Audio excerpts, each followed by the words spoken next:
maamulka gobolka Baay ayaa waxa uu soo dhaweeyay mashruuc dawladda isutaga Imaaraadka Carabta ay ka hirgelinayso deegaano hoos yimaada gobolka Baay. Hada warbixin arrinkaasi ku saabsan Xuseen Nuur Geesi ayaa Baydhabo inooga soo diray.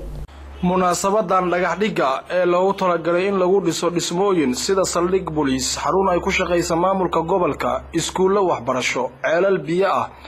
iyo adeegyo kale oo ay u deeqday dawladda isku taga Imaaraadka ayaa maanta waxaa ka soo qayb galay qaybaha kala duwan ee ku nool magaalada Baydhabo, malaaqyada, saraakiisha ciidamada, maamulka gobolka, kan degmada iyo suxufiyiin aad u fara badan. ugu horreyn waxaa halkaasi ka hadlay afayeenka malaaqyada beelaha Koonfur Galbeed ee Soomaaliya Malaaqdeerow, waxaana uu ku dheeraaday faa'iidada uu mashruucan u leeyahay qaybaha kala duwan ee bulshada ee ku nool magaalada Baydhabo ee xarunta gobolka Baay. sida siinbasiin ku muuqataan maamul iyo nay ciidan iyo oday dhaqameed iyo shacab iyo ganacsato koonaha heernay maanta macal saxafiintooda banaankan teeganyin iyo eedan danayeen mashruucan may basin lana idihnin ka talagalay oo aan ka mahadnaqaana eedan ma hasantiin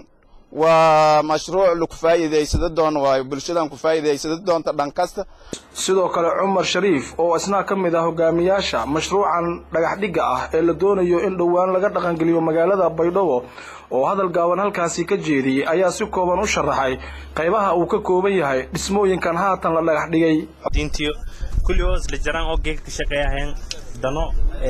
dalka goonahan dano gobolka gaar ahaan degmada Baydhabo mashruucan Imaaraadka Carabta biidi meelanka targalahay mashruuc ma yahay in la ka dhisa lama iskool oo shal iskool oo yaani balaanti goonan ilaa iyo 15 fasal iyo iskool kale usuuna saasamale magaalka ma kala mashruucan ka saabsan yahay in la ka dhisa isbitaal eedweyn oo degmada gobolka dhanba maarna ku faa'iideysto koraan isbitaal eedweyn dhakhaatiir ajnabi ah dishaan doon hoob ilaahay raali ka naagay iyo ballan qaaday ma kala mashruucan ka jaray in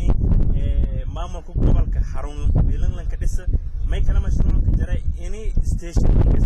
mashruuc eedan baleeran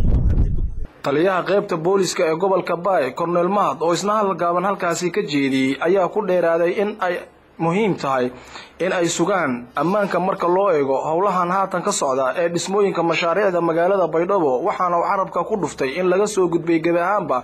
waxyaabo qaarkood ay dadka ku riyoon jireen.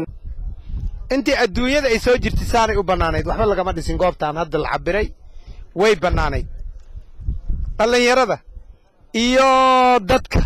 yaryarka jiilalka yaryarka waxaan u sheegaynaa meeshaan hadday saan u banaanaato wax faa'iido ah kama soo galaya haddii lagu dhisana kun hawlood oo kala duwan baad ka faa'iideysa ummadda loogu danaynayo waxaa la rabaa bulshaweynta Baydhabo goobtaan ayada nin walba inuu saacido oo wax taro qof kasta oo mudakira oo 15 go'day oo og adduunyada wax ka jira. Cornel Gabra oo isaguna sheegay inuu yahay u qaybsanaha arrimaha bulshada ee ciidamada Itoobiya ee ku sugan magaalada Baydhabo oo hadal gaaban halkaasi ka jeediyay ayaa tilmaamay anigu maalintan waxay tahay maalin weyn oo aad magaranaysa sharaf u leh ምክንያቱም sababtoo ከዚህ የነበረውን ሁኔታ ወጥቶ ወደ ልማት ማሰብ xaaladiisa ka warhayay hadda waxa loo gudbiyay horumar marka maalintan waa maalintii hore ka horumarka loo gudbiyay ትልቁ ደስታ ነው marka anigu farxad aad iyo aad baxsan baan dareemayaa. kusimaha gudoomiyaha maamulka gobolka Baay ahna taliyaha qaybta lixdamaad ee gobolada Baay Bakool iyo Gedo General Ibrahim Aadan Yarow oo gabagabadii munaasabadaasi hadal gaaban ka jeediyay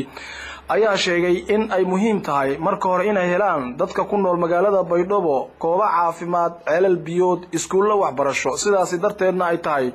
mid ay barbar istaagi doonaan isagoo intaasi ku daray hawshan mashruuca ay tahay tii ugu ballaarneed ee laga hirgeliyo magaalada Baydhabo tan iyo markii ay meesha ka baxday dawladdii dhexe ee militariga ee Soomaaliya dhowr iyo 20 sano ka hor. maanta meeshan waxaan isugu nimid inaan dhagax dhigno mashruucan iskuulka ceelka iyo isugu jira isbitaalka aniga oo ka wakiila oo isoo wakiishay gudoomiyaha baarlamaanka inaan dhagax dhigo maanta iyo maayarka degmada. runtii arrintaasi waa arrin aad u fiican dhagax dhigaasaan maanta samaynayna haddii Ilaahay raali ka noqdo waxaan rabnaa marka in nimanka meesha dhisay sida uu u sheegay gudoomiyaha ku-xigeenku ay noqoto meel quality leh laakiin haddii hal sano wax lagu barto kadib inay dunto waxa way waa arrin aad u foolxun way wax quality leh dhisa oo ummadan wax u tara ummadda wax loo qabto imaaraadka carabtana waxaan leenahay mashruucan kan kaliya ka dhigina soo badiya mashaariicda ummadan wax u qabta u imaada cid idin hor istaagaysa ma laha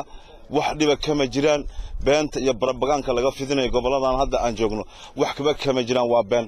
nabad waaye cid walba oo danaynaysa inay maal gashato hatimaada dhulkan la maal geliyo